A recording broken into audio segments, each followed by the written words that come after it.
This is SBR's Football Betting Daily. Take us to kickoff.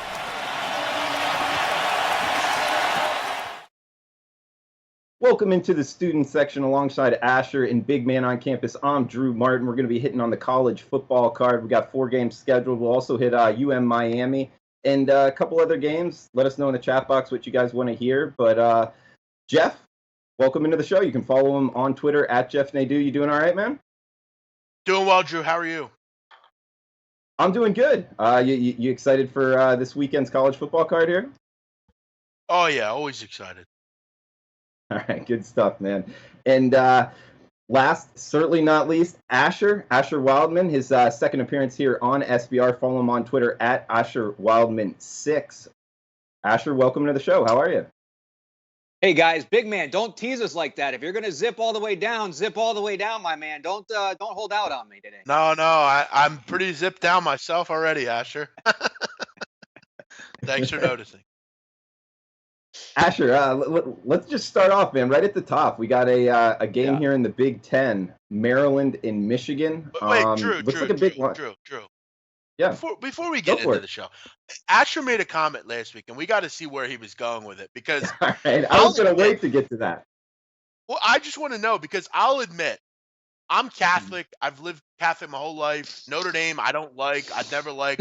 I think they're the most overrated football program in the history of the country. But you mentioned last week you don't think they're a good team. Can you explain yourself on that? I still don't think they're a good team. I think that, like you just said, they're one of the most overrated teams every single season.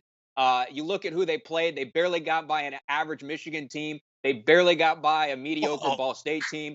Vanderbilt's not very good. All of those games were home field advantage for the Irish. Touchdown Jesus, however you want to put it. The showing they did against Stanford really surprised me. But what was impressive about what they had done up to that point, other than blowing out a poor Wake Forest team? Yeah, no, I think up until then, I think you're right. I think you're totally right. We've seen some of those teams that haven't really shown us much. They've been able to blow out bad teams, but you look even at Alabama. I mean, who have they really beaten, frankly, at this point? I mean, no one.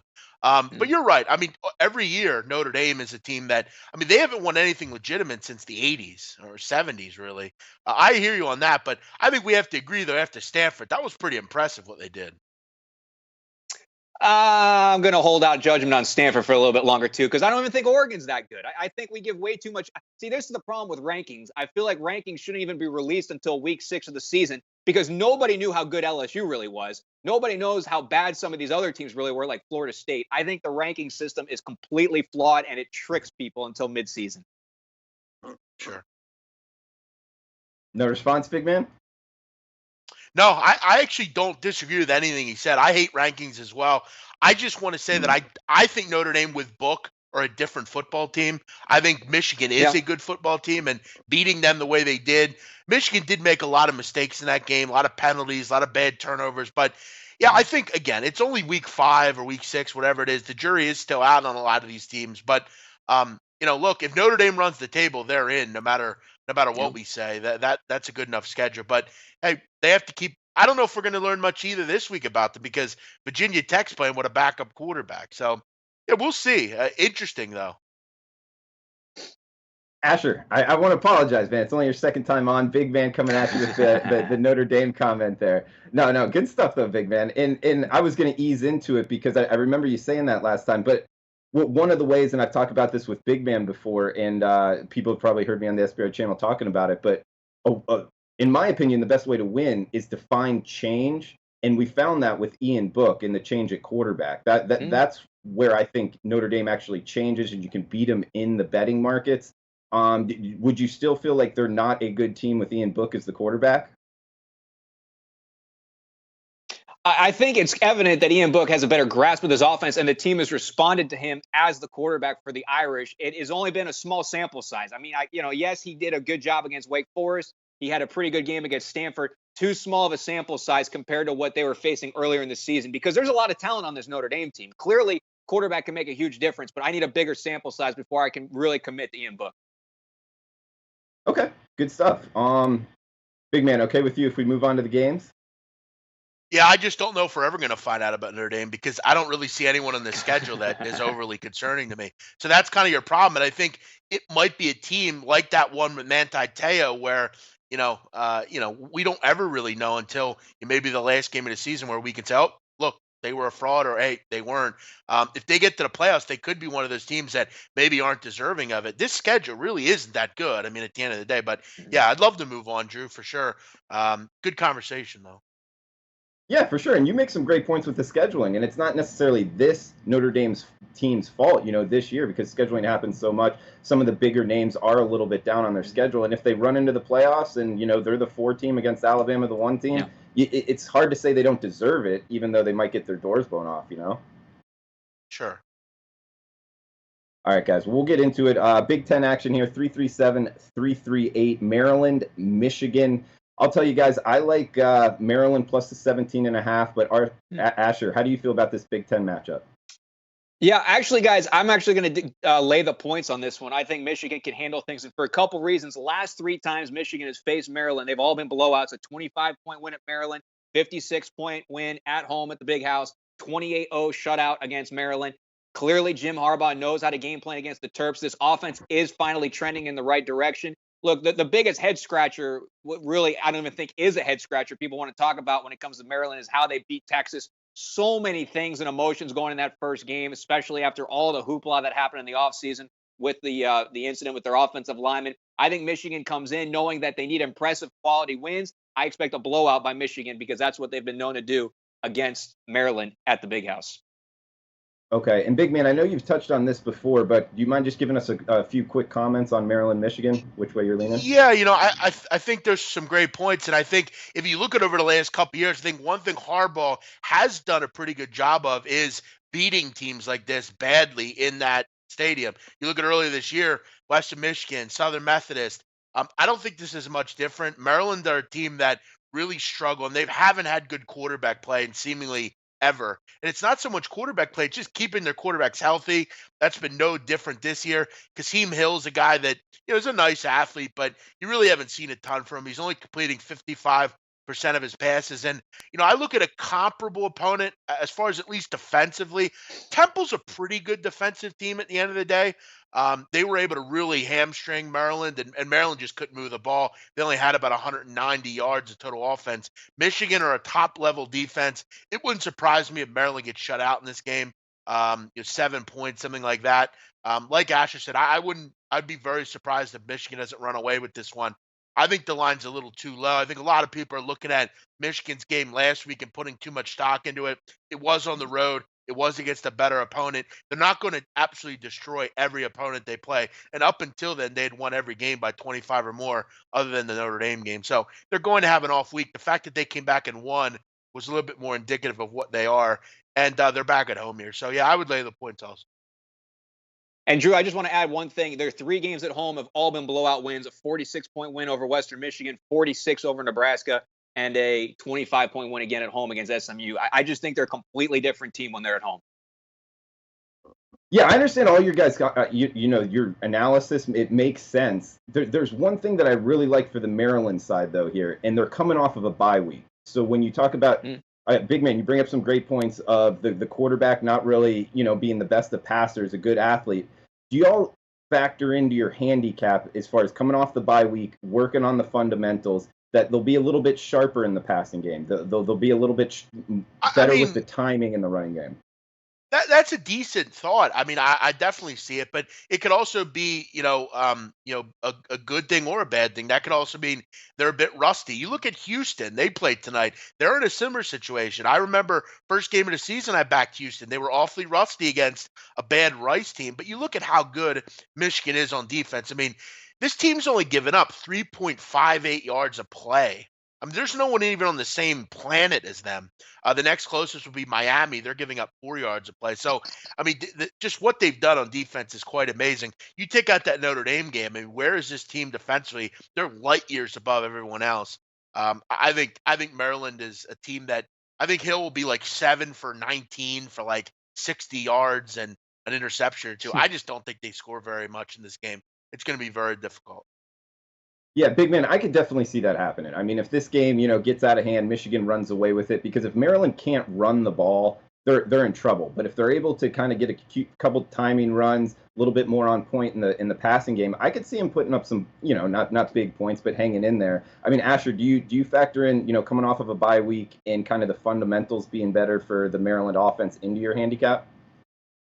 Honestly, I don't, simply because the talent level is so significantly different for this ball game. This isn't like Maryland taking Okay. on Indiana. I mean, this is Michigan. We're talking about far superior athletes, far superior coaching, far superior playmakers. I got to give all the favor to Michigan. And on top of that, Harbaugh's game plan for Maryland 3 straight years, all 3 wins have been complete blowouts. So I have no reason to go anything. You can talk about a bye, but this is still a Michigan team, and this is a JV team in Maryland. All right, fair enough. Well, I'm against you guys on this one. It'll be a fun one to watch. I'll take Maryland plus 17.5.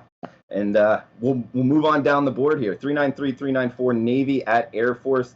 Military academies here, big man. I know you like them. -3 Navy's laying on the highway here. 48 the total. Have at it, big man. Yeah, I actually know a lot about both these teams. As you know, I'm a big military school fan as far as football is concerned.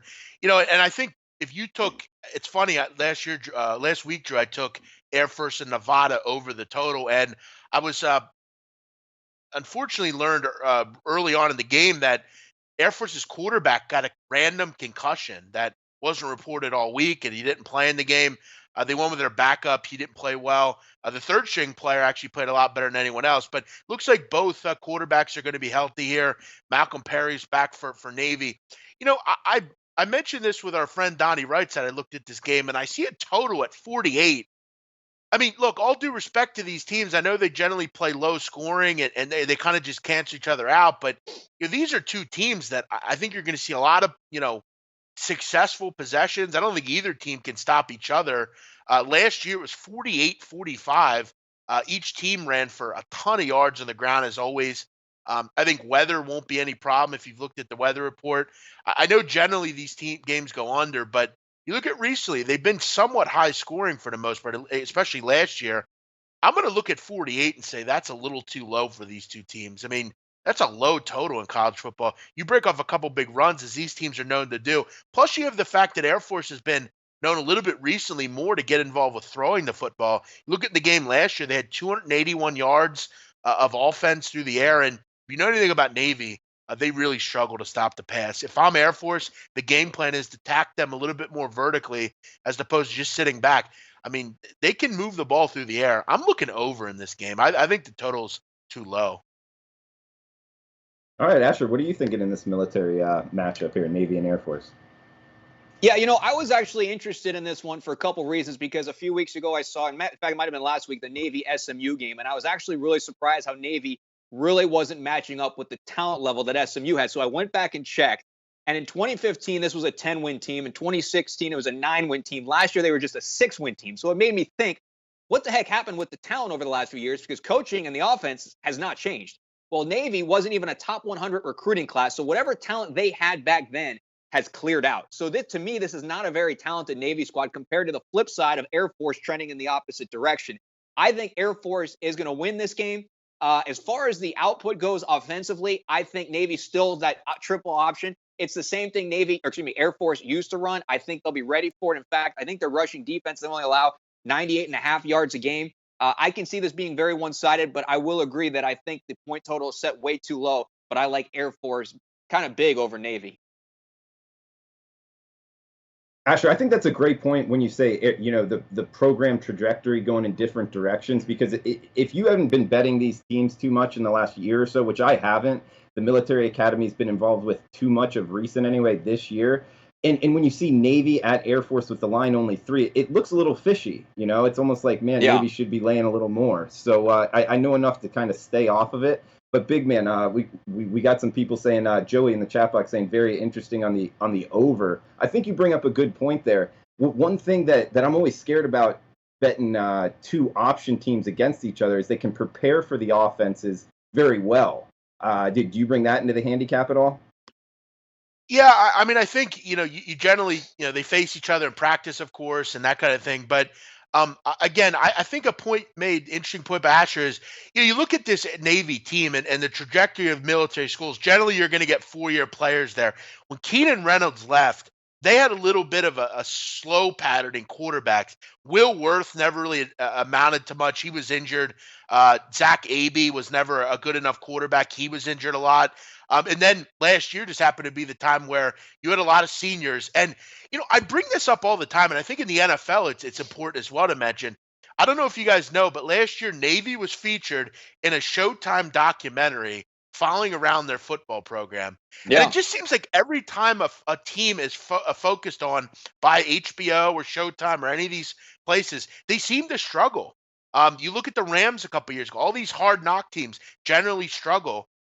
It's just kind of indicative, I feel like, of just the kind of the pressure you have. Plus, you're also having to feel that, last year you look at all the players that graduated, some of their real successful players on defense, those are not only leaders on the field, but these are leaders that are going to lead this military when they graduate. These are, guys that are going to become high-end military people. They're leaders. You can't lose players like that and expect to maintain the same team. And I think right now you have just a slow period in recruiting for the Naval Academy, and it's very difficult for them to recruit as it is. I mean, if you're a good football player, it is a tough thing to be a Navy football player. You have to obviously have the military duty after the fact. It's a tough, rigorous school to be at. They wake up at 4:00 in the morning. It's difficult. And as far as Navy's just kind of being able to face this triple option's tough to face. You could be good against the run and not stop it. You really have to get your spacing correct and all that stuff on defense. I'm looking at last year's game, and I think it's more indicative because if I'm Air Force, I'm wanting to attack this group in Navy through the air. I don't think they could stop the pass. I'd see more passing. Well, and big man, I want to add one more thing too to this. The people that get scared because they think it's just going to be a running clock all game. It's just like if you're never going to have an incomplete pass, the clock's never going to stop. But with that said, the Navy defense gives up a little too much rushing offense for me, and that's the only reason why I think this potentially could be a high-scoring game for Air Force. I think Navy will get theirs, don't get me wrong. But the fact that Navy, 160 yards on the game, and they're facing a team that averages 250, it's going to be a completely different game script when you flip it, and I think it's all leaning towards Air Force in this one. I mean, Drew, in college football, when you get a total in the 40s, it's got to be a real perfect game as far as taking an under. I mean, unders are pretty much suicide anymore in college football. If you take this game and it doesn't come in, I almost just chalk it up and say, you know what? I have two teams that I think can hit a lot of home runs through their offense. Last year, the game was very high scoring, and I'd consider to think that it'd be similar here because Air Force threw the ball 17 times last year. I'd imagine that they'd continue to do that this year. Navy cannot stop the pass. I think that's one major issue that this group has. And as Asher said, I mean, this Navy team's given up 5.6 yards a carry. I mean, that's bad. I mean, 5.61 yards a carry is actually terrible, frankly. So, I don't really buy into that. You just because you're good against the run doesn't mean you'll stop the option. It's a much more difficult play to have. And this is an Army. They don't just run the ball up the middle every play. They're pitching it. They're throwing tosses and things like that. I don't think that will matter a ton here. Good breakdown, guys, and good stuff with the clock there, Asher. We got some guys in the chat box worldwide saying, "Love this show. Always help with my pick six pool." Thank you for the shout out worldwide. We're glad to help. And Theodore saying Air Force plays in the elevation as well. Something to. These are military men. This doesn't mean anything. Look at Army. Army literally played Hawaii, shut them down. These teams, they go everywhere. All these different military teams. These are some of the best kids we have in America as far as that play at these schools. Elevation, they go out there every year. Air Force, both these teams play in those kind of conditions. I think if you're going to back in these precarious situations, these are the teams you want to be on. These teams are where, frankly, I'll admit it. If you're in the military, I think you're probably a bigger and better man than I am because you're able to go out and do things that I probably can't do. So I give these teams the edge in those kind of like little precarious situations. Drew, the Navy guys run more miles in a week than I do in a year, considering I do a turkey trot once a year. Okay, these guys will be just fine for elevation and endurance and stamina. They're the U.S. Naval Academy for crying out loud. Let's not go overboard with this. Sure. Okay. But elevation in general, do you guys bring into account if somebody's playing that elevation, a coastal team? I'll tell you, Drew. For me, when elevation matters to me is, and I remember this game indicatively 2 years ago. It was in the college invitational tournament. You know, I'm a college basketball fanatic. Mhm. It was Coastal Carolina against Wyoming, and I I remember remember zeroing that in on game. the game, and I remember zeroing Yeah. in on it and saying, "Wow, I'm getting a beachy team from South Carolina, and they got to go." Basically, a night after they played and go all the way out to Laramie. It's not easy to get to Laramie. You got to take a Mhm. plane into Cheyenne, and then you got to drive to Laramie. It's not easy. I zeroed in on things like that. I don't necessarily for teams that are more rigorous, more rigid. Teams like this, no, I don't think it matters a whole lot. If you get a team like I don't know Alabama, Birmingham, and they go out to Colorado Springs, yeah, I think it might Mhm. be more important. But no, when you're dealing with professionals and military men and stuff like that, I don't put a whole lot of stock into it. Asher, anything for you on elevation outside of this game? No, I think the big man hit it right on the money. If it's UAB, I'm probably trembling at the knees. If it's the Dolphins Okay. going to Mile High, I'm trembling at the knees. But Navy, I think they'll be fine. Okay. And big man, you also brought up a good point of having to fly into Cheyenne and then go to Laramie. There's a couple places like that you need to kind of be aware of in college football and college basketball. Utah State, App State, two that come to mind just off the top of my head. But all great handicapping angles, guys. Let's go to the Big Ten. We got 409, 410 Nebraska at Wisconsin, 58 the total. Looks like Whiskey laying 17 at home. Asher, can you start us off with this one? Yeah, there were two interesting things I found when I was going through both these teams. First off, all this hoopla about Scott Frost hasn't been able to connect with his players. He's kind of right. And this is why I think this is going to be a very good Wisconsin game for these two reasons. Nebraska's been outscored in the first half this year, 93-35. Wisconsin has outscored their opponents in the fourth quarter this year, 49-10. Add that together, it sounds like Nebraska is not going to show up after halftime. I'm going to take the Badgers in this one. All right, all over the Badgers. Big man, what about you? Yeah, I mean, it hurts to say this because I've had a soft spot for Nebraska. I think Adrian Martinez, when healthy, is a really exciting, interesting player. But this team seems just be out of it right now. Defensively, they're an absolute travesty. I worry about Wisconsin in this game. I worry about them just really taking it to Nebraska. I think this game is frankly a lot similar to the Michigan game. Really, I mean, Nebraska couldn't, you know they couldn't get stops last week against Purdue. I don't know what makes them think they're going to go on the road and get stops at Camp Randall. This is a Wisconsin team that's already been beaten at home. You got to feel like they're going to be on their game a bit more than normal. They have one of the best running backs in the country. I don't. I want Scott Frost to do well. I know this is his native team and where he's from and everything, but this seems like a big, big job here to get them back to normal. I don't think it's going to work out well for them here. I think this line's frankly a little too low. I think this game's a lot similar to the Michigan game, frankly. I'm not sure who's betting this game down. It opened at 21.5. I guess Sharps just felt Nebraska would come to play in this game. I'm not sure, but I think Michigan and Wisconsin have very similar games. Nebraska are downright putrid defensively. Hey, and big man, think Yeah, about this for a second. The UCF offense with Scott Frost is known to be play after play after play. I mean, they want to get 3 plays in 25 seconds. The problem is if you're 3 and out and punting it back to Wisconsin, which is what's probably going to happen all game, then you're going to be in trouble with your defense on the field, which kind of explains why they're blowing out in the first half. The offense has not been clicking. They haven't gotten it yet under Scott Frost. To me, just you add horrible first halves plus a team that lays down in the second half and puts it on in the like Wisconsin does. I think this just adds up too much in Wisconsin's favor. And Drew and Asher, the problem you have with Nebraska here is they really hamstrung themselves before the season because by making Adrian Martinez your stone cold starter, Tristan Gebbia left the program. And now you're dealing with a walk on as your backup who cannot move the football. If Martinez, who's prone to injury by the way they play, we saw it in Colorado, he runs the ball out. He's more prone to injury, these quarterbacks. By Gebbia not being there, now you got to go to a third string walk on who isn't ready to commit. So they're in a tough spot. If I was Frost, and maybe I'm nuts here, but I'm trying to actually wonder why Mackenzie Milton didn't follow the coach. That seemed odd to me.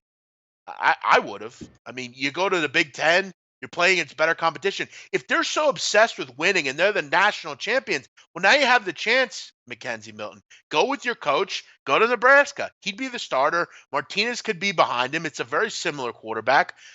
I didn't understand that move if I was Milton. You have a chance to do something at Nebraska. They're actually a Big Ten team. They're not in the American that has no chance to win the NCAA tournament. I'm not a title. I'm not saying they would, but I thought it would have been a nice move for Milton in his final year as a senior to go with his coach. I thought that would have been a good move. And guys, let me just say a little something here because you probably know Big Man on campus. This is a student section. Asher Wildman is in the Orlando area. And Asher, I believe you have a UCF degree, right? Yeah, it's right behind me, big man. So I don't know why you're trying to free agent and pimp out my Heisman quarterback back here, but he's just fine in the 407 Asher, trying to get us to the playoff. I wasn't able to see it, and again, I don't hold my tongue. I'm going to say what I feel. They have one of the most delusional fan bases I've ever encountered. I agree. You didn't win anything. Okay, stop with this the national champions crap. Look, if you want to go win the national title, go into a conference that allows you to do that. Okay, don't beat up on Tulane and Connecticut every week. Again, beating Auburn was impressive. I'm not going to give you that. I'm not going to say it wasn't impressive. And if I saw your degree, I can't see that far. I would have maybe been a little bit more, but I think that would have been a good move for Milton. Frankly, I think he's wasting himself at UCF. He's not going to win the Heisman because he plays at UCF. That's how it goes. I'll just say one thing, big man, in response to that. And this is something that, look, I'm not a delusional UCF fan. Alabama's the national champion. I admit that. But the one thing I'll say that UCF fans need to realize is that their biggest wins were against UNC and Pitt, who are the bottom feeders of the ACC. If you're the undefeated team at the end of the year, Notre Dame is undefeated, Oklahoma's undefeated, Ohio State is undefeated, and Bama's undefeated or one loss in the SEC. Guys, we're going to be back in that Peach Bowl. Right. Exactly. Amen. Exactly. And that's where if you're like I know a few years ago with George O'Leary, they didn't win a game. If you remember that fiasco. So, again, yeah, you remember it. And I know Drew, he's close. He loves that program as well. He was trying to sell to me last year that they should get into the Final Four. I mean, look, if you made it 8 teams, I could see it. But they should be in. We're at 4 teams. Yeah, sure. I don't know if you won't say it, Asher. I'll say it. I mean, 25-0. At the end of the year is what they would be. They would be the team that beat both the contestants in the national championship last year. I agree with you. If all of those teams are undefeated, yes, UCF should be out. But I don't think that there should be 2 lost teams ahead of them. I don't think that if there's some teams that don't have that tough of a schedule and you have 1 loss, you shouldn't get it ahead of them. I say give them a shot. Okay, put them as the number 4 slot against Alabama. Have their offense, that wild offense going up against Alabama. I don't know, a puncher's chance. I think that's better than just trying to beat Alabama with what Alabama does better than you.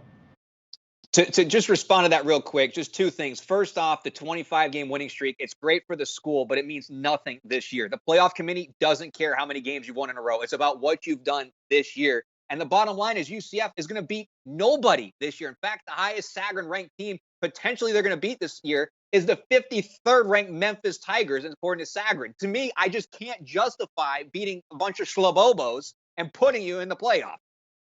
Yeah, and Drew, here's the thing, and I know the problem with sports betting that you encounter doing what you and I and Asher do is you have people on the chat that get offended by what I'm saying. Look, at the end of the day, I'm looking at this from a non-fan perspective. I know you're offended by what I'm saying, Blaze, but at the end of the day, facts are important.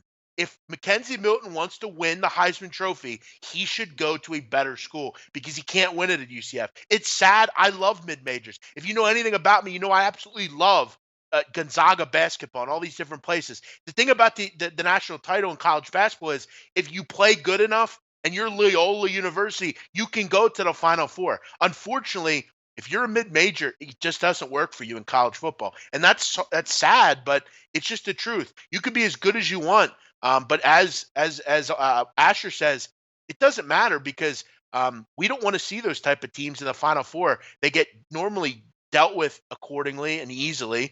Again, 53rd team. That's the highest rated team they're going to be. You want to go out and schedule teams? Go ahead. At the end of the day, it doesn't matter. Blaze, I'm with you, man. I mean, not that you should be offended, but I mean, there's definitely opinion to be had both ways, and I do think UCF or Mackenzie Milton, I don't think he should transfer at all. I mean, I think Scott Frost, there's an argument to be made. He made not necessarily Shouldn't that have big of a left. step up. Yeah, you're recruiting 18 and 19-year-olds to Orlando, Florida, proximity to recruits, weather, yada yada, or Lincoln, Nebraska. I'm just not convinced that it's that much better of a job. What do you think, Asher? Right now, it's not a good job, but the fact that he's in the Big Ten and he's making probably 3 times more than he was making at UCF means it's a good job. And also, That's he's true. got a Big Ten network. He's got a pipeline of recruits that he doesn't have at Miami. The one thing I will say that I think he did have an advantage was the way he was building UCF. When we talk about trends, he was actually getting into South Florida finally. George O'Leary, for whatever reason, never got into South Florida. He stuck to his roots in Georgia and New York, and everybody was like, why can't you recruit Florida? Well, Scott Frost was doing that. And I thought that was one thing that he could have really built on. But at Nebraska, it's just the amount of resources he has. UCF can't compete with that. Vitalis also in here. What's up, Vitalis? I'm offended. UCF, the real national champion. Everybody's entitled to their opinion. They have the 2017 national championship thing in the stadium. It's kind of And you know what? If I write University of Miami on my degree, does that mean I'm a Miami alum? All right, guys, good stuff there.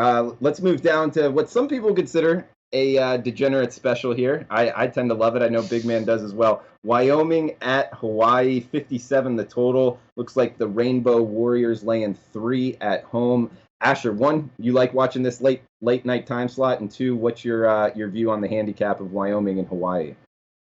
Yeah, anytime you get to watch Hawaii football, it's fun to watch, especially over here on the East Coast, because you got to really be a degenerate to stay up to watch that whole thing. Yeah. But anyways, to watch the Wyoming game and the Cowboys, I'm actually intrigued by this Cowboy team that I think is not getting enough credibility. In fact, I am going to go with Wyoming. They hung close with both. What was it? They trailed Missouri 16-0 at halftime. Very respectable. They led Washington State 16-13 at halftime. Hawaii typically gets off to slow starts.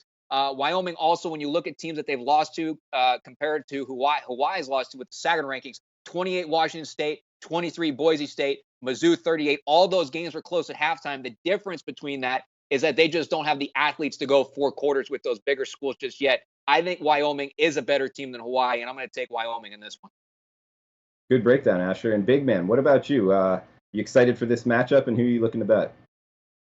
Well, I'd be more excited if I could actually watch it. Unfortunately, Hawaii games aren't ever on TV. That's what kind of sucks about it. But yeah, you look at Wyoming. They've talked about. I read in the Casper Star Tribune that everything's accelerated this week. Obviously, having to travel out to the Big Island. I don't. It's interesting because I don't know if they're getting a ton of respect to Hawaii here. I think this offense has been terrific.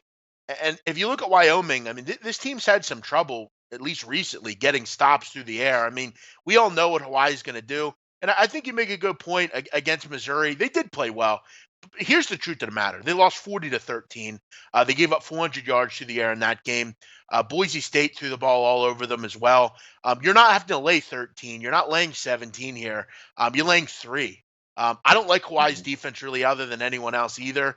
But the problem with Wyoming is they failed to run for over 100 yards in 3 straight games. Their quarterback is a freshman, and he's only completing 53% of his passes. For some reason, I have a feeling Wyoming's going to make Hawaii look pretty good defensively here. You look at even last year, even in Laramie with Josh Allen, they really struggled against Hawaii for some reason. I actually think at home, Hawaii is probably the play here. I'd prefer to just have them win. I don't really ever want to lay points with Hawaii, but I think at this number, it's not bad. I don't have to lay double digits or anything. And I think Wyoming, a lot of young players on this team, they can't run the football. I think they're hamstrung in this game, and I don't think they're very good right now through the air against good teams. That's been evident with good passing teams.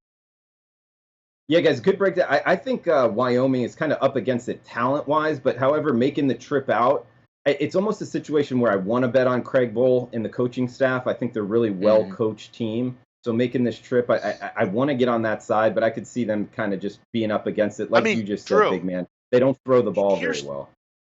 And here's the thing. I mean, you look at in the last 4 games, this team hasn't eclipsed 20 points. I mean, you scored 17 points against the Terriers of Wofford. I mean, Missouri scored 13. I don't know if anyone's seen the Tigers, but they're not very good on defense either. I mean, I know that, and I look at Hawaii and I say to myself, they just seem a lot faster and quicker than Wyoming. Wyoming just has that bogged down, slow feeling. They haven't been able to run the ball significantly well. So yeah, I think this is kind of a talent advantage, but we all know Hawaii can make it interesting. They made it last week interesting against San Jose as well, giving up 41 points. But the San Jose Spartans are actually a pretty good offensive team, so that's not a surprise. But yeah, I lean Hawaii here. And guys in the chat box, chime in on any games you want us to hit on real quick at the end of the show. Do want to ask one more game, and then we'll get into the chat box a little more. FSU Miami, big one in Florida. Asher, I know you know both of these teams very well. Mm-hmm. Would you look to lay the points with the Canes here, and how do you see this one going in Miami Gardens? Yeah, what's the line at right now, Drew? We got it bet up to 13.5. 13.5. Okay. Well, let me just say a couple of things now. First off, the quote unquote 3 points typically we give a home team. There is no home field advantage in this game because typically FSU fans travel to Hard Rock. If this was in Doak, I would honor the 3-point typical home swing. This is going to be a neutral game as far as I'm concerned. But now let's actually talk about FSU Miami, because both teams going in completely different directions. In fact, I had a note here. I'll look it up when Big Man breaks it down. But as far as the talent level goes, this is the most skewed scale we've had as far as in Miami's favor. Because if you recall, FSU's won 7 of the previous 8. Miami finally broke the streak last year. However, N'Kosi Perry, still a giant question mark, I think. Yes, he's more talented than Malik Rozier, but I don't think he has seen enough just yet, especially against FIU, North Carolina. The FSU defensive line is probably the best defensive line he's going to see until the ACC championship game against Clemson.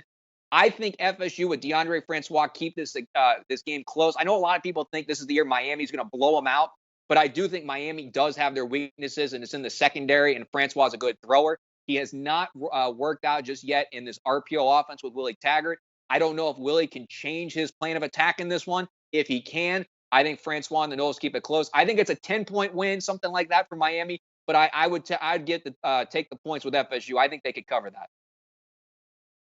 Big Man, you got any opinion, FSU Miami? Yeah, I agree with him. I would take the points as well. I think Miami's a team that you talk about unproven. I mean, what the hell has this team done? I mean, the one step-up game, you got crushed by LSU. You beaten Savannah, Toledo, FIU, and UNC. Big deal. None of those teams are going to make a bowl game. Well, maybe Toledo. But other than that, I mean, this Florida State team is a good team defensively. They're only giving up about 24 points a game. They have 2 pretty good running backs. The thing about Miami is they're a strong defensive team. They're one of the best. I think they're second in total defense in the country, but a lot of it has to do with, I think, the level of opponent. I think Florida State's obviously been, a lot of people talk themselves out of taking them, but frankly, they played pretty well the last couple of weeks, especially Francois. He's been able to move the ball at a pretty high level. They just need to cut down on the turnovers. I mean, 5 turnovers in 2 games with a team like Miami, who, as we know, you look at the last 3 games, 8 turnovers forced. They're going to try to grab that ball. We know they love that turnover chain.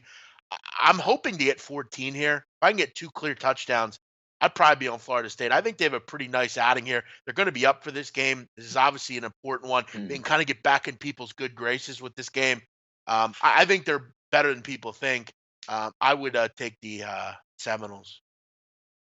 All right. Now, the one thing I did want to add, guys, is this and this is, I think, kind of one of the big intangibles for why people might be more likely to go Miami and lay the points. And that is a factor you cannot overlook. It's Mark Richt versus Willie Taggart in this. And I want to read 2 quick stats. Mark Richt in true in-state rival games, going back to his days at Georgia, 14-3. Against AP top 25 schools, Willie Taggart is 2-14. In fact, he has a 38% winning percentage against teams with a winning record. He's a 50-52 head coach. So I just don't know how much value I can really put in Willie Taggart for a game like this, probably the biggest of his career. He's also been outscored 588-258 against AP top 25 teams. So if Mark Richt is going to actually have some name value and real added value in this line, that is the one way I could see Miami covering if we're going to kind of talk about Richt versus Taggart, because it's not even a comparison or fair matchup as far as that goes. Yeah, great point on the coaching. I mean, Willie Taggart, at least the number of times he's been in this situation isn't very many. And like you said, Mark Richt, very good in this type of situation. Also, guys, the factor of the talent level, like you brought up, Asher, and maybe in this matchup here. You know how you brought up the home field advantage wouldn't be much. I'll tell you from being down here, a lot of the it's just the way the population works in Florida. There's a lot of FSU in Florida alumni in Broward, Oh Dade, yeah. Palm Beach counties, and they're not as hyped up this year. They don't want to go to the stadium as much. At least my circle of friends down here, because this is the first year. I think they kind of are on the side of, man, this might get a little ugly. Whereas the last kind of decade, it's always been FSU fans ready to rock in their hometown type of deal. Yeah, and big man, you mentioned it too. The defensive line for Miami. One thing I do want to make clear to everybody is FSU arguably might have the worst offensive line in the country. I was a part of 3 recruiting classes in FSU covering them. They were 1-5-5, and every year I had to hear about how great this offensive line is. They've been worse every single year. In fact, I saw Samford dominate their offensive line at Doak. This is not a good offensive line. I think Miami has a huge advantage, which is why I'm curious to see if Taggart gets out of that RPO and lets Francois do what he does best and sling it. But there's just not enough data for Taggart, who's at least this year, hasn't broken off his offensive playbook. But in a rivalry game, you save the best stuff for last. Maybe they do this week, but I don't know. Yeah, good points with the D-line. That's definitely going to be a big part of this. And the reason I lean towards Miami minus 13.5, because I just don't think Francois is going to have a lot of time. Even, anybody that plays the quarterback position for Florida State, Blackman, if he gets a shot. But, yeah, that Miami defensive line is going to get after it. Not a lot of passing time for him. So, and I also said 13.5. There's some 14s out there. Heritage showing 14 right now on SBR odds. Big man, is there a game you wanted to bring up or a game you feel strongly about on the card for Saturday? Yeah, really just wanted to throw out a couple nuggets here. Quickly on UConn Huskies, if you're interested. They're getting 35 this week against Memphis. I did some research on how bad this defense is, and I'm going to continue to put them out there. Guys, this team is giving up 663 yards a game. Now, to put that in perspective, the next closest team is Oregon State. They're giving up 544 yards. They're giving up almost 120 yards more a game than any other team in the country. They're also giving up almost 9 yards a play. 9. That's 1 first down basically on every play. They've given up 36 touchdowns. This is an absolutely disgraceful, despicable defense. And if you're looking for a bounce back, Memphis off a loss, I feel like going forward, UConn is a fade until further notice. I also am interested in Boise at this number against San Diego State. Big game out in the Mountain West, but I think Boise really takes control of this conference this weekend. San Diego State in some real trouble on offense.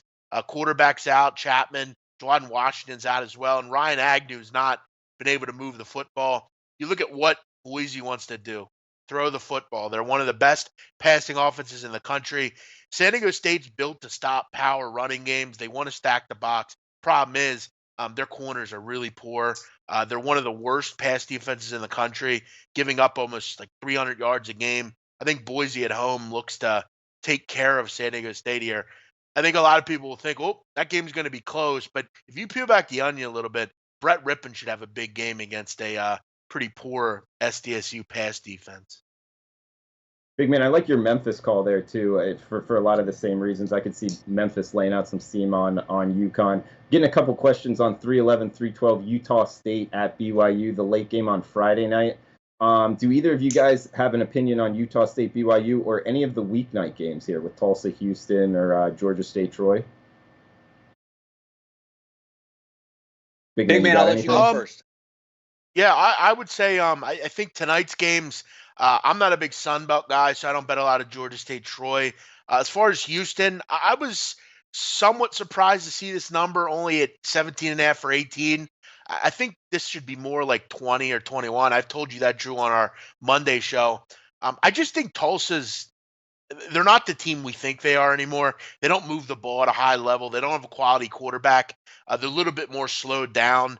Houston is the best total offense in the country.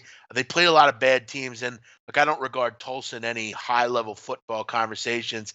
I think at home, off a bye week, I think Houston shows out. Kendall Briles and De'Ara King have been magic together. The question is, can Houston step up a little bit on the defensive end? I think this might be a good team to do it against. Tulsa's not very good, frankly. Tomorrow, Utah State BYU. What a great game this could be. You really have a clash in styles. Brigham Young, very slow. They like to run the ball, play some defense. Utah State has been really dynamic with Jordan Love, their quarterback. They've done a nice job there. I like what I'm seeing from Matt Wells' team. I'm not really sure why BYU's a 3-point favorite. Basically, it's a coin flip. You're telling me at home for a team that's 4-0 against the spread, for a team in BYU that really hasn't done much of anything other than that Wisconsin win. That was impressive. But in Arizona, what is that team? You lost to Cal. You got crushed by Washington. I think you might look towards a dog here that's 4-0. But for me, I think Houston looks pretty good tonight. Yeah, and I mean, as far as the Thursday and Friday games, there's also MTSU Marshall, kind of an interesting game, in Georgia Tech Louisville. Asher, did anything on Thursday or Friday catch your eye? Yeah, I think Houston shouldn't have a problem with Tulsa, especially since Houston is trying to compete with the Mighty Knights in the AAC. So I'm going to be paying attention to that one to see how legit Houston really is. But the other game I really wanted to hit on is actually out in the old West Texas town of El Paso, UTEP against North Texas. I believe the last I saw this was like a 26.5, 27. North Texas should absolutely dominate this game from start to finish. UTEP has struggled with New Mexico State. They lost last week on the road to UTSA. Also, here's one for you, and this is a real question for both of you. What's more likely to happen? UCF lose a game or UTEP win a game? They haven't won in 670 days. It is arguably the worst roster in Division I football. The Miners, I feel bad for them. They've lost 17 or 18 in a row now. I can't keep track. North Texas should lay the smack down, as The Rock would say, against the Miners. I got to be honest, and Drew, I'd be interested to hear your opinion here. But Dana DeMel went to coach at UTEP, and I have to ask you guys, what's the point of that? I don't understand. I mean, Bill Snyder's old; he's going to move on at some point. Wouldn't he maybe be, the next in line? He actually was a decent coordinator there. As far as UTEP's concerned, Kai Loxley might be the worst quarterback I've ever seen. I mean, this guy can't move the football. And for as famous as his father is at Alabama, you'd think he'd be a little bit better of a quarterback.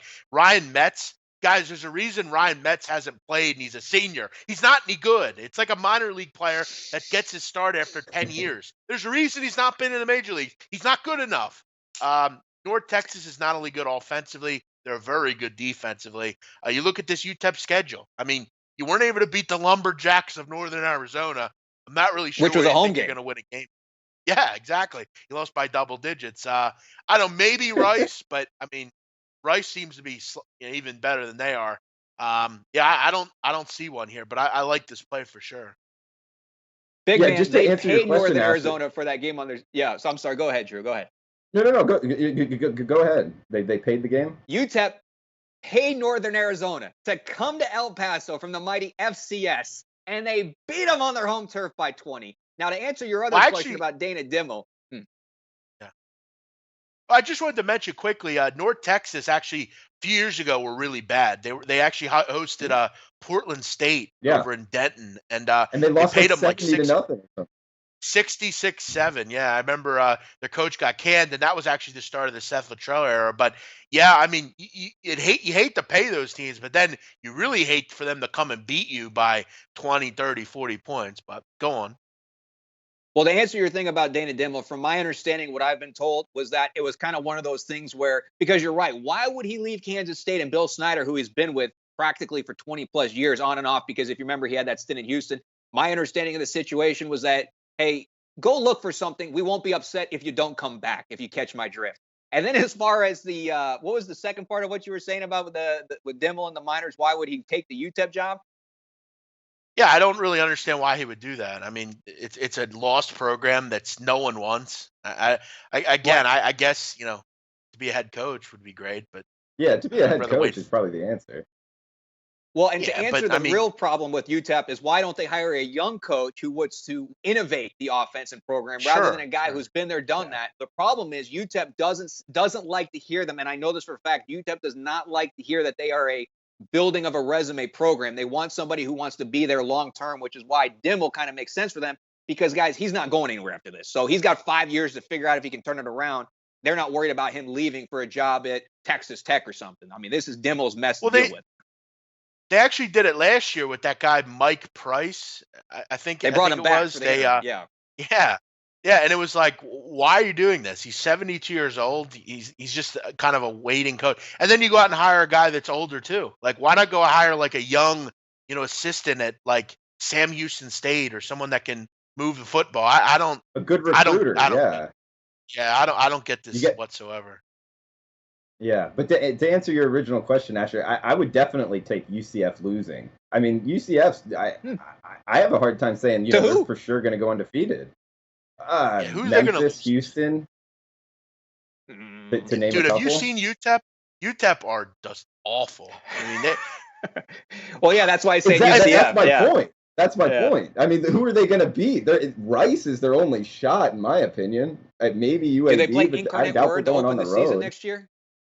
yeah, the Cardinals. Yeah, It's tough to Incarnate find Word a might even win. beat them. Yeah, it's Yeah. That's tough. I wouldn't want to do it. I know Adam Ortega loves you, Asher. He's saying ABC 7 legend, Asher Wildman. Oh, yeah, there you go. Thank you very much. Well, good stuff, guys. Anything, I guess, here in conclusion you want to throw out before we shut this down, Asher? I just think that there's a lot of good games from a lot of like medium games that kind of we covered. I think that the hyped up games this week aren't going to be very entertaining, whereas I feel like Michigan can be entertaining. I think Nebraska will be entertaining at the coin flip. And then I think the Wyoming game will be very good. And as far as the Navy Air Force one goes, I think that's a game a lot of people are actually going to want to watch because I think there's a hidden entertainment value in that game. All right, good stuff. We appreciate you on the show and have you on next Thursday. We got follow him on Twitter at Asher Wildman6. Big man on campus. Anything you want to throw out before we shut it down? Yeah, I'll quickly tell you this. If you're the University of Texas El Paso, you do have something to look forward to. Rodney Terry is a good basketball coach. He's already recruiting some great players there. Anthony Tark did some great things at NJIT. Sully Baum was terrific at San Francisco. This is a good team. I think they're a team that can challenge maybe in Conference USA. You got a good coach there. So at least you have one program that you can look forward to. Great way to end it, big man. For Big Man on Campus and Asher, I'm Drew Martin. We'll see you Monday, 4 o'clock Eastern time. Thank you.